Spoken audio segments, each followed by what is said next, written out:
Bismillahirrahmanirrahim. Yang berikutnya adalah PSAK 38, yaitu standar akuntansi keuangan yang mengatur tentang perlakuan akuntansi untuk transaksi kombinasi bisnis entitas sepengendali. PSAK ini diterbitkan oleh Dewan Standar Akuntansi Keuangan Ikatan Akuntan Indonesia pada tahun 2012.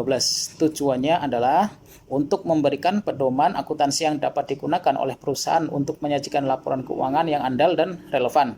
Laporan keuangan perusahaan yang melakukan kombinasi bisnis entitas sepengendali harus menyajikan informasi yang berguna bagi investor, kreditor, dan pihak lain yang berkepentingan.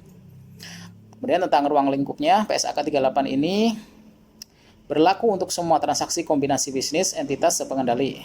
Berikut ini adalah pengertian istilah yang digunakan dalam PSAK 38. Yang pertama, kombinasi bisnis, yaitu transaksi atau peristiwa lain yang menyebabkan satu entitas, yaitu entitas yang menerima bisnis memperoleh pengendalian atas entitas lain, yaitu entitas yang dilepaskan bisnis.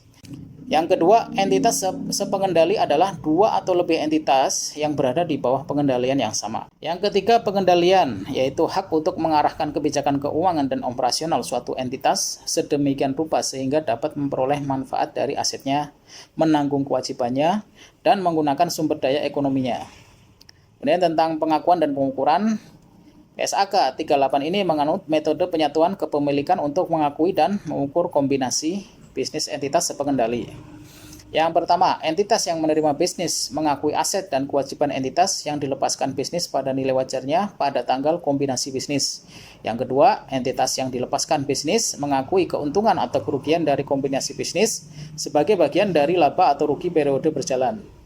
Kemudian tentang pengungkapannya, PSAK 38 mengatur tentang pengungkapan informasi transaksi kombinasi bisnis entitas sepengendali, sehingga informasi yang harus diungkapkan antara lain: satu, deskripsi singkat dari kombinasi bisnis; yang kedua, metode akuntansi yang digunakan; yang ketiga, informasi tentang entitas yang dilepaskan bisnisnya; yang keempat, informasi tentang dampak kombinasi bisnis terhadap laporan keuangan. Kesimpulannya, PSAK 38 ini merupakan standar akuntansi yang penting bagi perusahaan yang melakukan kombinasi bisnis entitas sepengendali. PSAK ini mengatur tentang perlakuan akuntansi untuk transaksi kombinasi bisnis entitas sepengendali, mulai dari pengakuan dan pengukuran sampai dengan pengungkapan.